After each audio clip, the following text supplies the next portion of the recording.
Hello, welcome to my channel. Thank you so much for taking some time out of your day.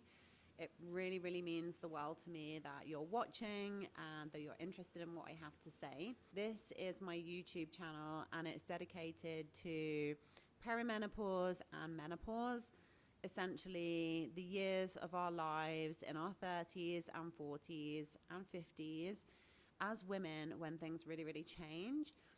But with that change comes amazing opportunity. And I really believe that it's kind of a gift for women. And actually, if we have the right mindset and if we have the right tools and education and support, women in their 30s and 40s can actually really go on to smash life and live a life of freedom, live a life where they feel like they can be their authentic selves. And really, that's what I'm all about. As I said, this channel is really dedicated to helping women in their 30s and 40s, more specifically, as we start to go through perimenopause and then into our menopause. It's all about how we can really live our best lives by making optimizations to the way that we sleep, we eat, we run, we train, all of those wonderful things. And I'm going to talk about all of those things in this channel. This is just some really introductory content for you to understand who I am, why I do what I do, and how I want to help you. My name is Lucy. I'm 42 years old and I live in Medellín, Colombia. I've lived here for the last 5 years, and this was actually my dream. It was always my dream to live and work abroad. And that actually happened for me when I was 37, a time when I was actually already, I believe, in the flow of my perimenopause.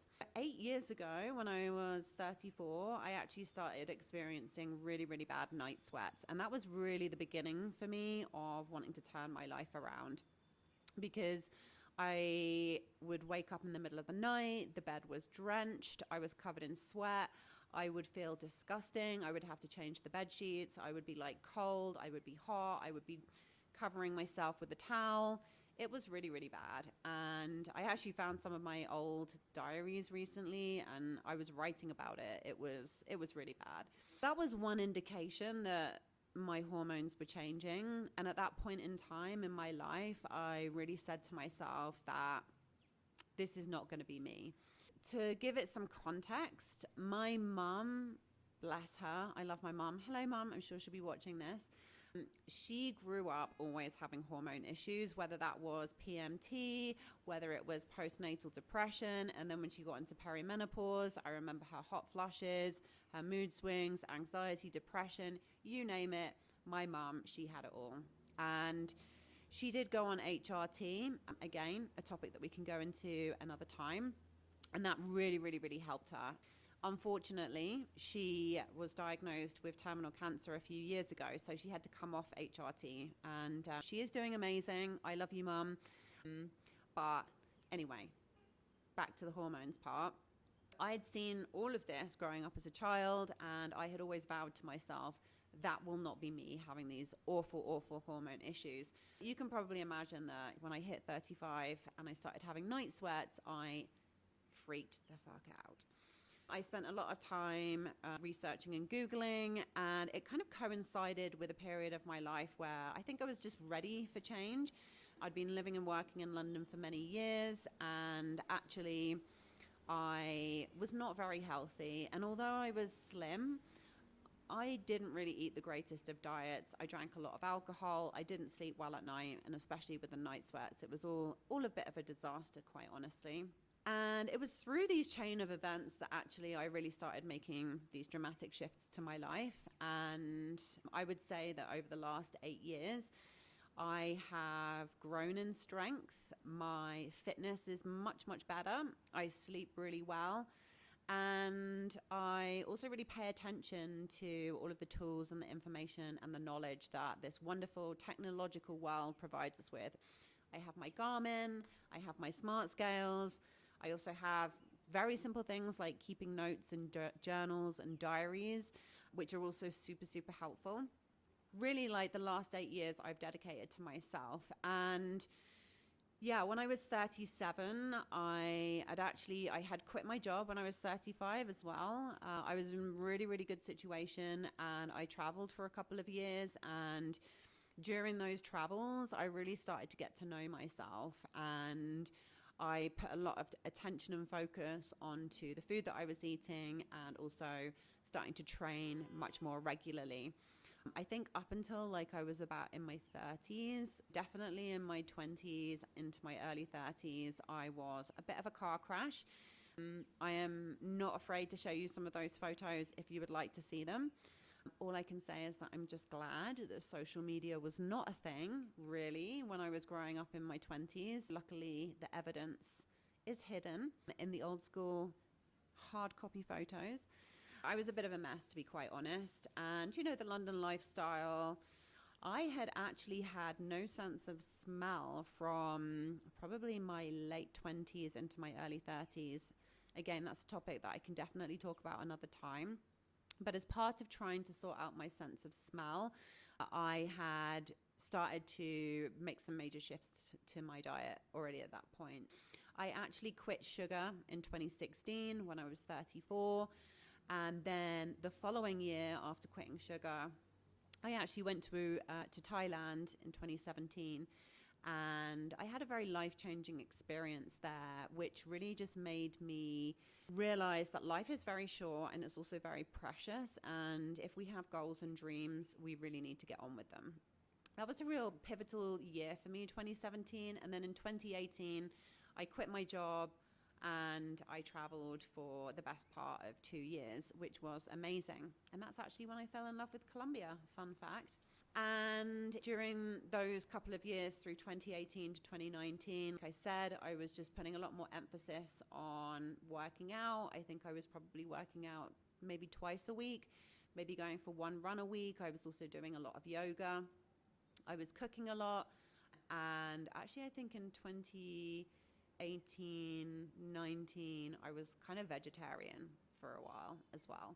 Then I went back to the UK in 2019, and I had been really living this lifestyle of wellness, holistic wellness. That's mindset, that's body, that was emotionally doing all of this work. And when I got back to the UK in 2019, I'd actually been meditating on a visualization of moving to Medellín, Colombia. And an old work friend of mine reached out to me and said, hey, don't suppose you'd be interested in a job in Colombia? It like literally dropped into my lap. Thanks, universe, for that. And I moved to Medellín, Colombia in January 2020. And for those of you that don't remember what happened in January 2020, well, that was the very beginning of the pandemic. So by March, I was locked down in Colombia. I actually was with my ex-boyfriend at the time. It was a very challenging time, obviously. Like in Colombia, the lockdown was very, very strict. We were only allowed to leave the house once a week. And yeah, it was pretty stressful. So I used that moment to do some more inner work. And I think by this point, like my night sweats were pretty much under control, which was great. But I started to do some work on trauma. I read a book called The Body Keeps the Score. And that then took me to a place where I actually then went and experienced the Yagé here in Colombia. And again, that was an extremely life-changing experience. Yagé, if you don't know, is the Colombian version of ayahuasca. Very, very similar. And yeah, it really, really changed my life. And that was in 2021. And I would say in 2022, other perimenopause symptoms that I then started to have was my periods like completely changed. They were a lot heavier. They had never been heavy. And they would go on for like maybe 5 to 7 days. Before I had like maybe 3 days, very light, very easy breezy. And actually, I do remember when this happened in 2022, I was like, oh my God, it must be the vaccine. I'm blaming the vaccine. I'm pretty sure it was just perimenopause now, looking back. So yeah, the other thing that then happened in 2022 was I got my Garmin and I started to pay attention to my sleep. Now, sleep, whether we like it or not, is really foundational to all of our health. So yeah, for me, the sleep was really, really important. So I started trying to improve that. And also in 2023, I actually started to up my training. And then I think it was probably 2024 when I really then started to focus a lot more on protein. And I am definitely like the fittest and the strongest. Like, I mean, I don't know why, but like the camera like never does biceps justice, but I can tell you, I'm muscly. And really for me now, I've kind of developed this hypothesis that actually women in their 40s or 30s and 40s, as we're going through these perimenopause changes, like this is our invitation to get to know ourselves, to look after ourselves, and to really like step into our power. So yeah, over the course of like the last few years, I have felt more and more powerful, and the more that I own my power, the more I feel like I'm able to have a life of freedom. And for me, freedom is about making choices for myself. I live on my own here in Colombia, and I have amazing friends here. Relationships, something really, really important to me. And yeah, I like really honestly feel like at 42 that I am, as they say, living my best life. And I really want to help you do the same, because I honestly do believe that through developing consistently good habits, so consistent sleep, consistent nutrition, consistent exercise, we're then able to like really own and pull back our power. And when we own our power, that's then when life starts to get super juicy and we can do what we want. So yeah, let's start seeing perimenopause and menopause as a gift, and let's work with our hormones. Hopefully now you understand a little bit about me and my context and my story, and the fact that, yeah, I've been doing this for a while now. And like I said, I also have a menopause coaching certification, which I completed this year. So I really do believe that with tools, with education, and with the right support, women can really, really achieve anything. And yeah, I want to show you that through myself, through my journey, that I can help you. So yeah, hopefully you found that interesting. If you have any specific questions or anything that you would like me to dive into, please leave me a comment below. Also, if you want to hear more, please subscribe to my channel. And if you like what I have to say, please give me the thumbs up. If you hated it, of course, thumbs down. Please share this message with your friends. And yeah, more to come. And I'm super excited to be here. And I really think that this is such an important topic. And there are very, very few women of my age that are actually talking about their perimenopause symptoms, what they did to improve their lifestyle, and the outcomes. Because ultimately, it's really about outcomes. And if I was like, you know, in a very different situation, maybe you would not be interested in what I have to say. But honestly, everything that I have, everything that I am, I really put this down to the last 8 years of like consistent behaviors, owning my power, and then having the freedom in my life to make choices that really work for me. So if you're wondering, WTF, consistency, power, freedom is, that's really what it's about. And that's my method, and that's what I'm going to be teaching you. And hopefully it will have an impact on your life, and it'll give you the life that you've also been looking for. So yeah, thank you for listening. I really, really do appreciate it. And like, subscribe, send me your questions. I will respond to everything. So thank you very much, and enjoy the rest of your day. Bye.